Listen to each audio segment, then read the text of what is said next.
আমরা সবাই নিজেকে নিয়ে ব্যস্ত, আমার আমার আমার বলতে বলতে অস্থির, আর স্বস্তি আসে না হৃদয়ে, চিত্তে শান্তি নাই, অস্থির। কারণ আমি আমার এগুলো বললেই অশান্তি হয়। আর যদি আমাদের, আমরা সবাই এইভাবে প্ল্যান করলে সুখ শান্তি ঢেলে দেয় কে? অন্যরে হ্যাপি বানাতে চান, আল্লাহ আপনারে হ্যাপি বানায় দিবে। অন্যকে হেল্প করেন, অন্যকে দেন, দেখবেন কি সুখ। প্রিয় ভাইয়েরা, দেয়ার যে কি আনন্দ, এটা যে দেয় না সে টের পায় না। আপনি যে দান করলেন, এই সওয়াব তো আল্লাহ আপনার জন্য রেখে দিয়েছেন।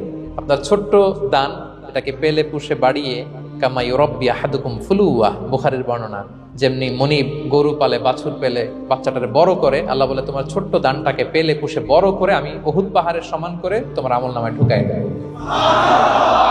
এটা তো জমা আছে, কিন্তু ইনস্ট্যান্ট ইমিডিয়েট রিওয়ার্ড একটা আছে, তাৎক্ষণিক পাবেন দিলেই। ওটা কি? সুখ। দিলে যে কি সুখ, এটা যারা দেয় না, যারা পকেটে হাত ঢুকায় রাখে, পকেট থেকে বের করতে চান, এরা এটা বুঝবে না।